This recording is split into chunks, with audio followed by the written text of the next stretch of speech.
नमस्कार मंडळी, मी अमृता स्वागत करते तुमच्या नवीन व्हिडिओमध्ये। तर आज मी कांदे पोहे बनवणार आहे।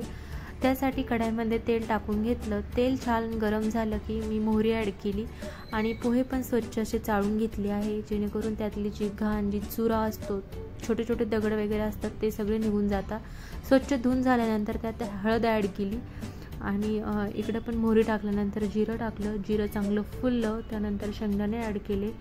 शेंगदाणे हलकेसे तळून झाले की आपण त्यात कांदा टाकून घेऊ। कांदाही छान असा गुलाबी रंग होईपर्यंत तळून घ्यायचा, जेणेकरून कांदा कच्चा राहणार नाही। जर कांदा कच्चा राहिला तर तो पोह्यांमध्ये असा कचकच लागतो। त्यामुळे चवीनुसार मीठ टाकलं आणि हळद शक्यतो मी फोडणीत टाकलीच नाही, तर हळद फोडणीत टाकली तर ती जळून जाते, किंवा आपण सगळं फोडणीला टाकून झाल्यानंतर हळद टाकायची, जेणेकरून ती जळणार नाही। पोहे मी चाळणीतच भिजवले, चाळणीतच हळद आणि मीठ टाकून घेतलं।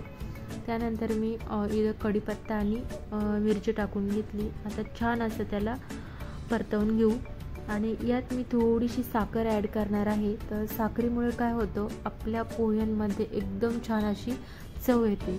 तर तुम्ही कधी पोह्यांमध्ये साखर टाकली नसेल तर एकदा टाकून बघा। थोडीशी साखर टाकायची आणि खूप सारी कोथिंबीर टाकायची, जी की आपल्याला सगळ्यांनाच आवडते, आणि छान असं परतवून घ्यायचं।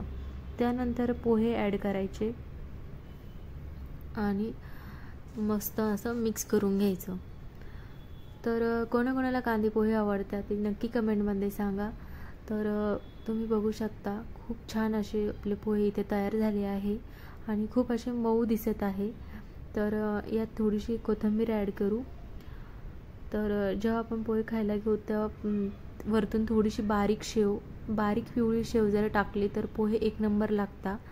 तर तुम्हाला हा व्हिडिओ आवडला असेल तर एक लाईक नक्की करा। चॅनलला नवीन असाल तर सबस्क्राईब करा।